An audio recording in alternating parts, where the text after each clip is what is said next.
dar mais sequência nesse assunto, sobre a questão do ensino de adultos, vocês que são professoras e atuam, né, com adultos, qual que é o maior desafio hoje para um aluno aprender o idioma? Para um aluno adulto? Adulto, 30 a mais ali, fez uma faculdade, tem filho e o inglês sempre ficou de lado. Ele muitas vezes tecnicamente é muito bom no trabalho dele, mas o inglês ele nunca se dedicou. E chegou uma hora na carreira que ele vai precisar do inglês. Você usou a palavra certa, que é a dificuldade dele. Uhum. Ele está estudando porque ele precisa ou porque ele quer? Na maioria porque ele precisa. A grande dificuldade do adulto é o só precisar. Ele não tem interesse naquilo. Eu preciso porque eu quero uma promoção. Eu preciso porque eu quero um cliente do exterior. Mas enquanto ele só precisar, enquanto ele não quiser, Tudo não vai vai ficar mais acontecer. difícil. Vai ficar mais difícil. Demora mais. Ele vai colocar barreira, ele vai falar assim, eu só não consegui isso por causa do inglês. Uhum. Eu só não tenho um cliente. E daí ele vai começar a culpar o idioma, né? Ao invés de tentar usar ele como... com o inglês eu vou subir, não. Que é o que a maioria atua. É. Com a dificuldade em aprender. Isso estatisticamente Uhum. colocando, o Brasil tem aí 95% de pessoas fluentes, num país de 200 e poucos milhões de habitantes. Então, realmente, a dificuldade e eu acho que o foco ou o objetivo, né, acaba tendo esse embate. Porque realmente não é porque eu quero, é porque eu preciso. Uhum. E pega numa situação que é mais complicada ainda. Ele precisa, e normalmente ele precisa com urgência. É para amanhã.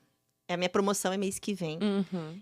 Então, o que vai acontecer? É algo que ele não gosta de fazer, que ele precisa de um retorno imediato, que ele não tem tempo para fazer e não é prioridade. Isso. E aí vem esses métodos que oferecem em 3 meses, eles fecham e não aprendem e vão sempre colocar a culpa em escolas, Exato. em métodos milagrosos, porque não existe milagre para aprender. Eu tenho uma briga muito forte com isso, com alunos que vêm para mim, mas eu já paguei tantos cursos, eu já fiz tantos cursos.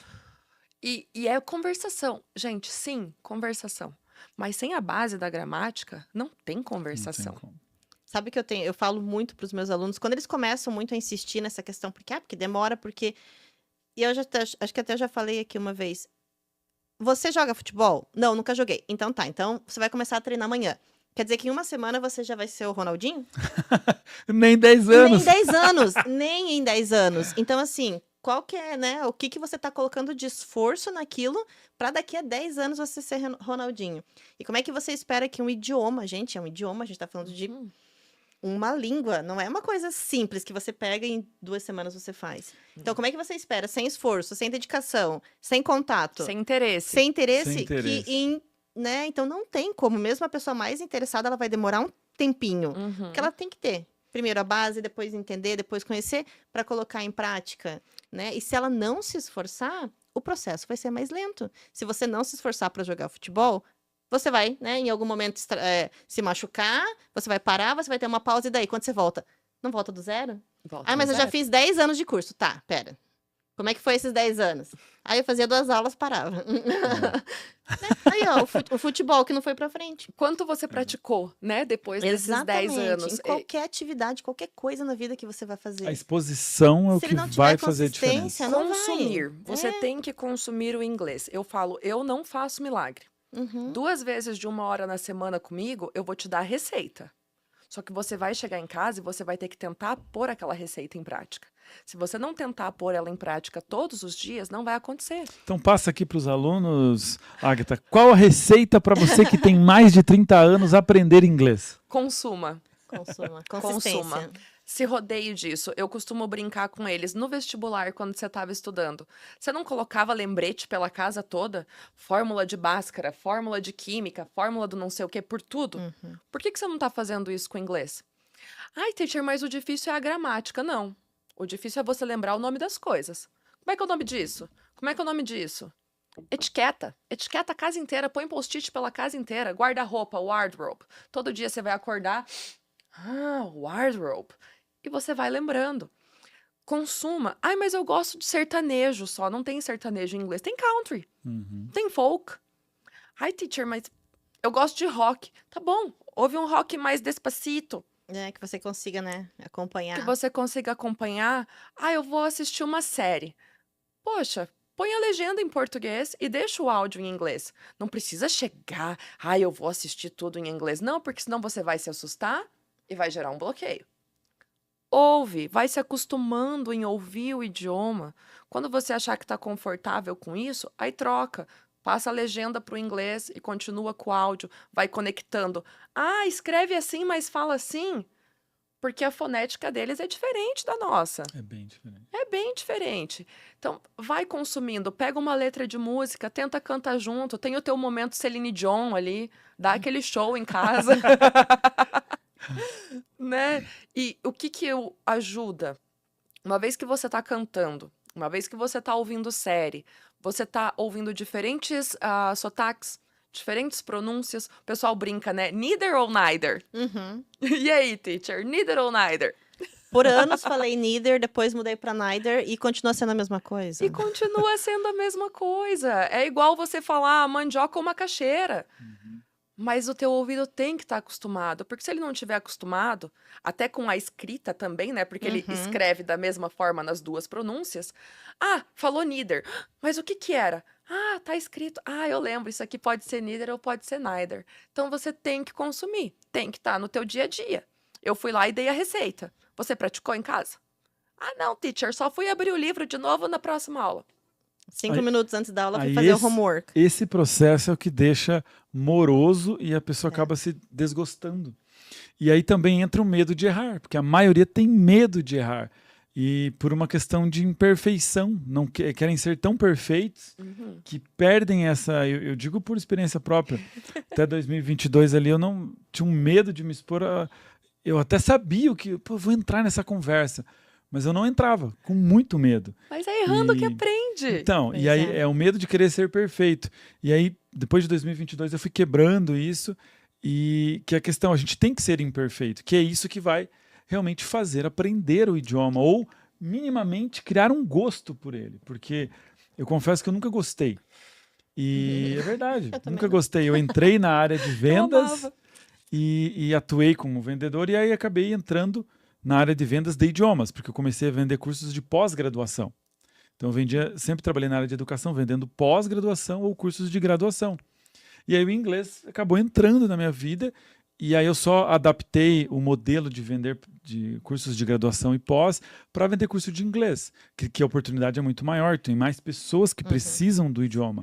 Você Empresas... vendia aquele curso em 1 ano e meio? Não, vendia mais intensivos de férias. E ali eu comecei a me desenvolver, né? E depois de muitos anos que eu falei, nossa, acho que eu preciso começar a aprender o idioma. E aí quando eu fui começar, eu senti essa dificuldade de aprender uma outra língua depois dos 30. Né? E por uma obrigatoriedade. Putz, eu preciso aprender. E aí eu comecei a criar um ranço, um bloqueio gigantesco pelo inglês. Isso demorou a quebrar. E quebrar o bloqueio, o medo de se expor. Né? Mas demorou um tempo, hoje eu já não tenho mais medo. Mas isso é o que você falou. Tem que criar o hábito de se expor e praticar. E isso é a maior dificuldade. Quebrar o hábito. O hábito de vou colocar isso em inglês. Não. Vou ficar na zona de conforto. Eu costumo falar para os alunos, pense em inglês. Como assim, teacher? A gente não conversa sozinho o dia inteiro aqui dentro da nossa cabeça? Começa a ter essa conversa em inglês. Ninguém tá te ouvindo, ninguém tá te julgando e você tá praticando. É muito bom. Aqui. Eu vou no mercado. A gente não vai fazendo a lista na cabeça? Beleza. Mas eu não sei o nome de tudo, teacher. Tudo bem. I'm going to the supermarket. I need detergente. And I also need pasta de dente. O Mas que você continua. souber, leva no inglês. O que você não souber, você fala ali em português na tua cabeça e já vai gerando pro teu cérebro aquelas notas assim. Vou procurar o nome disso. Vou procurar o nome daquilo. E aí já vem a outra dica que eu dei. Etiqueta a sua casa, né? Vou comprar, sei lá, pasta de dente. Toothpaste. Eu não sei falar isso lá na hora que eu tô indo fazer a compra. Mas lembra que eu podia ter uma etiquetinha lá dentro do meu medicine cabinet, lá dentro do meu armário do banheiro, dizendo toothpaste. E isso vai gerando vocabulário. Porque não é difícil lembrar o I need, porque você vai usar o I need, o eu preciso, para tudo. Mas e o nome das coisas? Comece a etiquetar, faz a lista de compra em inglês, faz ela em português e depois, vou ver, esses aqui eu já sei, esse que eu não sei eu vou procurar. Gente, hoje em dia tem Google. Na época muito que eu prático, aprendi, né? não tinha Google. Exatamente. Era aqui, ó, no dicionário desse tamanho. Que legal. Excelente dica, pessoal. Então, para você que está com dificuldade para desenvolver o inglês, está com dificuldade, escuta essa dica que é maravilhosa. Muito bom mesmo. Faz isso. Quanto mais Aproveita contato- você também, Renan, Sim. que é aluno. Eu Etiquetar faço. a casa. Eu faço no trânsito, às vezes eu vou olhando as cores e vou falando as cores e a placa, né? Vou olhando as placas dos carros, vou falando os números. Às vezes eu vou tentar ler uma placa, vou colocando o alfabeto para falar mais rápido. E é engraçado que eu tenho os 2 filhos, né? Dois piquititos. E às vezes eu fico falando em inglês para eles também pegarem as cores. Isso. Purple, blue. Aí eles vão. O Heitor tem 2 anos e ele já conta até 20 em inglês. Aí ele faz a bombinha, daí eu coloco a bombinha 1, 2. Agora daí minha sogra vai fazer a bombinha. Não, vovó. Não é 1, 2, é 1, 2, 3. É lindo. Maravilhoso. E ele criou até 20. Daí eu falo, né? Dele, 20! Olha isso. É uma criança que não vai ter medo do idioma. Exatamente. Porque tá errando e tá falando. E o pai não tá Bloqueando. corrigindo, bloqueando, né? Deixa ele falar do jeito que ele Errado. consegue Sim. falar agora. Foi. Bonitinho. Exatamente. E tá mas- ótimo. Exatamente. Ele E já tá tá, ótimo. ele já tá trazendo o inglês com uma coisa natural. Uhum. Uhum. Essa é a diferença, né? Que as pessoas às vezes perguntam, por que que a criança aprende mais rápido? Porque ela não fica questionando. Não fica perguntando. Ela não fica ali, mas tá, e qual que é realmente, né, assim, a pronúncia? Ela vai falar até ela conseguir acertar. A criança também demora para aprender. Sim. Demora. Não, ela não vai estar falando, né, gramaticalmente correto, né? Mas ela não tem esse medo. Quando ela chegar numa parte gramatical, ela só vai, ok, tá. Porque ela já sabe, basicamente, o que ela É. tem que fazer. Essa é a facilidade da criança, né? Que ele vai aprendendo o inglês como a gente aprendeu o português. Exatamente. A gente não estava focado em estrutura. E o HD tá mais vazio, né? Tá mais vazio e tá em formação, né? O estudo da linguística, ele mostra pra gente que até uma certa idade, como tá em formação, é muito mais fácil de ir guardando. O adulto, ele já tem crenças, ele já tem traumas, ele já tem medos, que dificulta tudo, mas que ainda dá para ser trabalhado. E lembrar de sempre não corrigir a criança. Deixa a criança falar, porque ele vai ir pegando de ouvido a estrutura correta. E a hora que ele chegar num curso ou numa escola bilíngue, vai ser ensinado para ele a estrutura correta. Uhum. Né? Não é Ele não hora precisa de... disso. Mas Isso o antes. vocabulário ele já tem alguma coisa, né? É uma E base. é o mais difícil. O mais difícil é o vocabulário, gente. Imagina quantas coisas existem no mundo pra gente lembrar o nome de É tudo. muita coisa. Nem em português. Nem em português, a gente não. Nem em português que a gente nascemos aqui. sabe, né? Eu falo para os meus alunos assim, contem comigo para gramática, que eu tenho certeza que eu vou saber te explicar o porquê. Mas vai ter muito vocabulário que você vai me perguntar. Hoje um aluno perguntou como é que falava serralheria. A Gente, gente não usa isso. serralheria. Não é uma coisa comum, habitual no teu dia a dia. Não é habitual. É possível que no português você fique... Aquele lugar lá que a pessoa faz... Faz você nem vai- portão. Faz portão, faz madeira, tem madeira. Até você lembrar que o nome daquilo, imagine no inglês. É, no inglês.